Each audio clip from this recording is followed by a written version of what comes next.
Ó Mãe Santíssima, intercedei por nós para que possamos bem compreender os ensinamentos de vosso Divino Filho, nosso Senhor e Salvador Jesus Cristo, e as explicações dos pais da Igreja.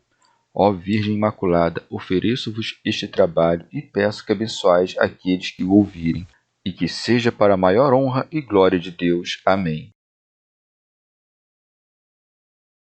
Senhor onipotente, purificai o meu coração e os meus lábios.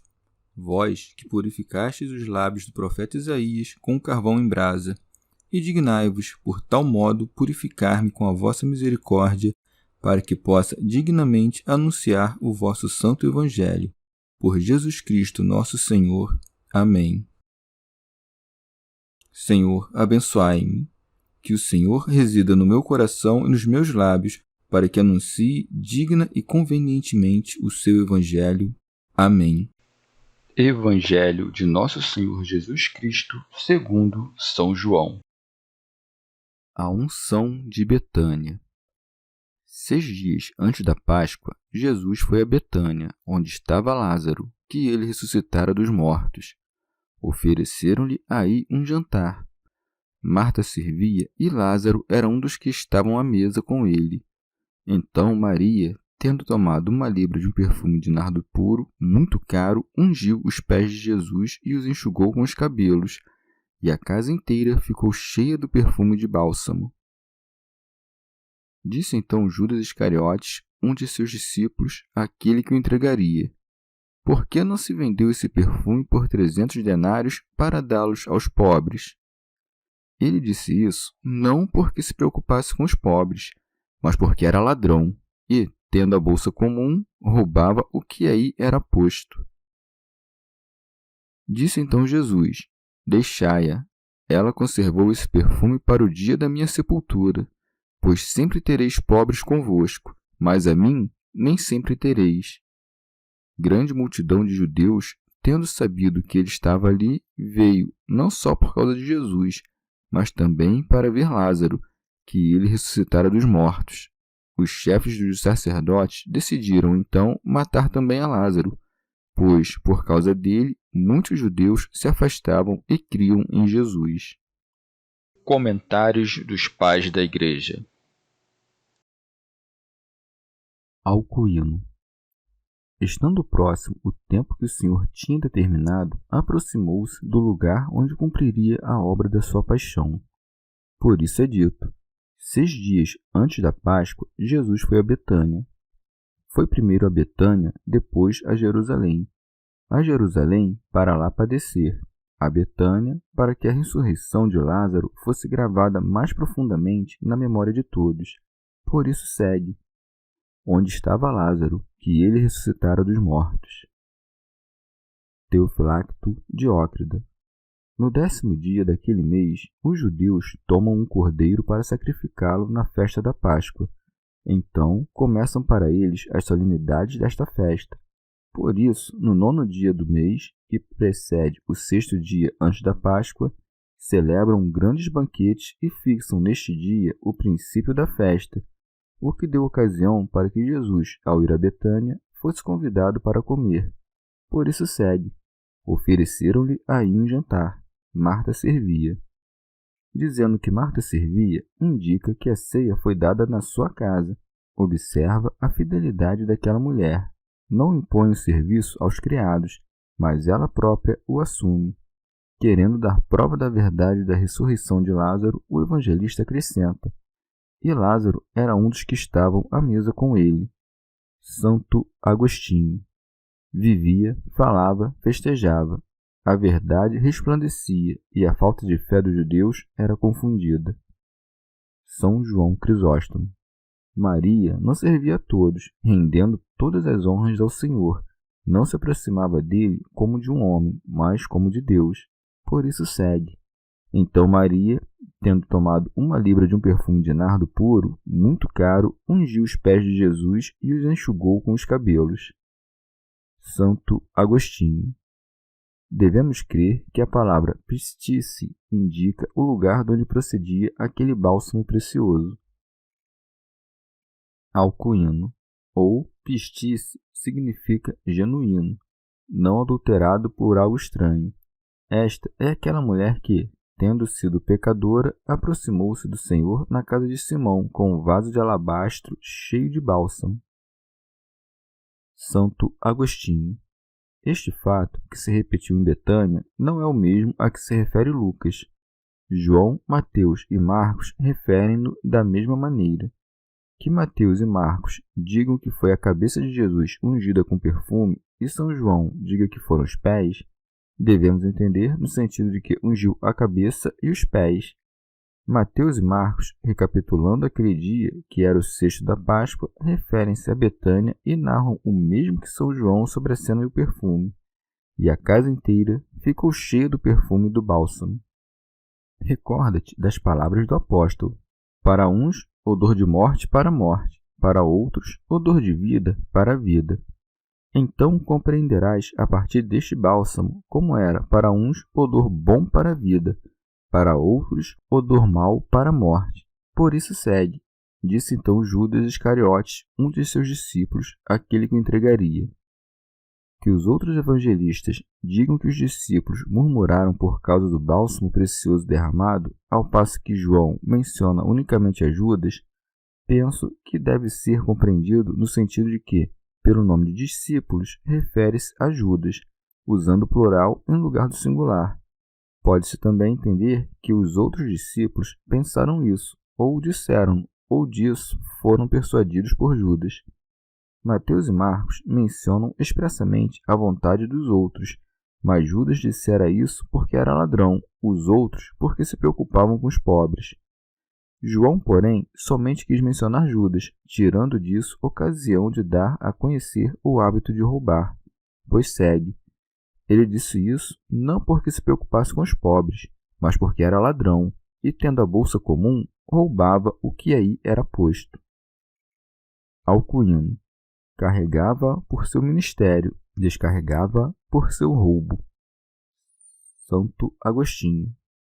Judas não se perverteu no momento em que recebeu dos judeus o dinheiro para entregar ao Senhor. Já era ladrão e, estando perdido, não seguiu o Senhor com o coração, mas somente com o corpo. Com isso, o Senhor quer ensinar-nos a tolerar os maus e não dividir o corpo de Cristo. Quem rouba algo da igreja é semelhante a Judas, o traidor. Tolera o mal, tu que és bom, para que alcances o prêmio dos bons, e não incorras na pena dos maus. Acolhe o exemplo que o Senhor deu quando caminhava sobre a terra.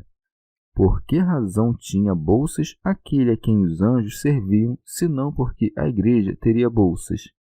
Por que razão aceita ladrões, senão porque a igreja toleraria ladrões?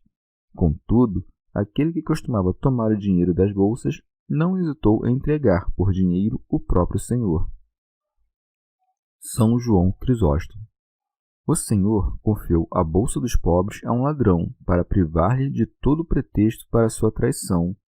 Com efeito, não poderia dizer que o entregou por desejo do dinheiro, pois tinha o suficiente na bolsa para aplacar a sua cobiça. Teofilacto Diócrida. Alguns dizem que Judas administrava o dinheiro por ser o menor de todos, pois a administração das coisas temporais é inferior à das doutrinas, segundo o que dizem os apóstolos.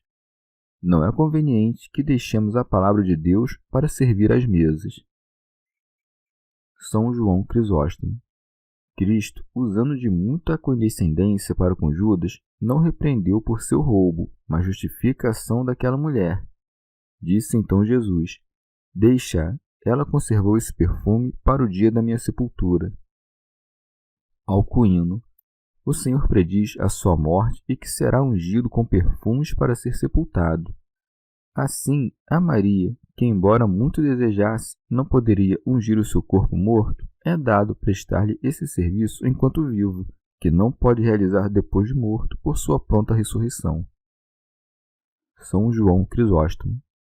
Por causa do traidor, fez outra vez menção à sua sepultura, como querendo dizer: Sou pesado para ti, mas espera um pouco e irei. Manifesta o mesmo quando acrescenta: Pois sempre tereis pobres convosco, mas a mim nem sempre tereis. Santo Agostinho. Falava da sua presença corporal, pois segundo a sua majestade, segundo a sua providência, segundo a sua graça inefável e invisível, cumpre-se o que foi dito por ele. Eis que estou convosco todos os dias, até a consumação dos séculos. Ou de outro modo, na pessoa de Judas estão representados os maus que estão dentro da igreja. Se és bom, com efeito, terás a presença de Cristo pela fé e pelo sacramento, e a terás sempre. Quando partires deste mundo, irás àquele que disse ao ladrão: hoje estarás comigo no paraíso. Se ao invés de praticares o mal, parecerás contar com a presença de Cristo, porque está batizado no batismo de Cristo, e te aproximas do altar de Cristo. Contudo, vivendo mal, não a terás para sempre. Ora, o Senhor não disse, terás, mas tereis, porque um só mal representa a universalidade dos maus. Prossegue. Grande multidão de judeus, tendo sabido que ele estava ali, veio, não só por causa de Jesus, mas também para ver Lázaro, que ele ressuscitara dos mortos. Trouxe-os até ali a curiosidade, não a caridade. Teofilacto Diócrida. Desejavam ver aquele que tinha sido ressuscitado, esperando ouvir de Lázaro algo sobre o mundo inferior. Santo Agostinho. Como a notícia de que tão grande milagre do Senhor se havia difundido tanto, de modo que era impossível ocultar o que havia acontecido ou negá-lo, pensaram em matar Lázaro. Por isso segue. Os chefes dos sacerdotes decidiram então matar também a Lázaro. Ó ira cega! Como se o Senhor pudesse ressuscitar um homem morto, mas não pudesse ressuscitar um homem assassinado. Eis que o Senhor fez ambas as coisas, ressuscitou a Lázaro e a si mesmo. São João Crisóstomo. Nenhum milagre de Cristo os tinha enfurecido tanto. Este era o mais admirável de todos e se tinha operado na presença de muita gente. Era incrível ver e ouvir um morto de 4 dias. Em outras circunstâncias, planejavam acusá-lo de violar o sábado e, por este meio, incitar as multidões contra ele. Mas agora, não encontrando motivo algum para se queixar contra Jesus, dirigem seus ataques contra Lázaro. Teriam feito o mesmo contra o cego, se não tivessem a ocasião da violação do sábado. Ou ainda, ao cego, que era de baixa e humilde condição, expulsaram-no do templo, enquanto Lázaro era nobre, o que se depreende da multidão de pessoas que viera consolar suas irmãs. Isto os mortificava sobremaneira, ver que todos, sem cuidar da solenidade próxima, vinham a Betânia. Alcuíno. Em sentido místico, ter vindo 6 dias antes da Páscoa a Betânia significa que aquele que criara todas as coisas em 6 dias e, no 6º, criar o homem, viera redimir o mundo na 6ª era do mundo, no 6º dia, na 6ª hora. A ceia do Senhor é a fé da Igreja, que age pela caridade. Marta serve quando a alma que crê oferece ao Senhor as obras da sua devoção. Lázaro era um dos que se sentavam à mesa quando aqueles que, depois da morte do pecado, foram ressuscitados para a justiça, alegram-se na presença da verdade com aqueles que permanecem na sua justiça e se alimentam dos dons da graça celestial. Com razão, essa festa é celebrada em Betânia, que significa casa da obediência, pois a igreja é a casa da obediência. Santo Agostinho. O perfume com o qual Maria ungiu os pés de Jesus foi a justiça, e por isso leva 1 libra. Esse perfume era de nardo, líquido precioso. Piste, em grego, significa fé. Queres agir com justiça? O justo vive da fé. Unge os pés de Jesus vivendo bem. Segue suas pegadas, enxuga-as com teus cabelos. Se tens algo supérfluo, dá aos pobres, e terás enxugado os pés do Senhor, porque os cabelos parecem o supérfluo do corpo. Alcuíno. Deve-se notar que antes ungiu somente os pés, mas agora ungiu os pés e a cabeça. Lá são representados os rudimentos da penitência. Aqui, a justiça das almas perfeitas. Pela cabeça, com efeito, exprime-se a sublimidade da divindade. Pelos pés, a humildade da encarnação. Ou ainda, pela cabeça, o próprio Cristo. Pelos pés, os pobres, que são os seus membros. Santo Agostinho. A casa ficou cheia do perfume, o mundo ficou cheio do seu nome. Chegamos ao fim de mais um dia de comentários da Catena Áurea. Muito obrigado por ficarem até aqui, que Nossa Senhora derrame suas graças sobre nós e até amanhã.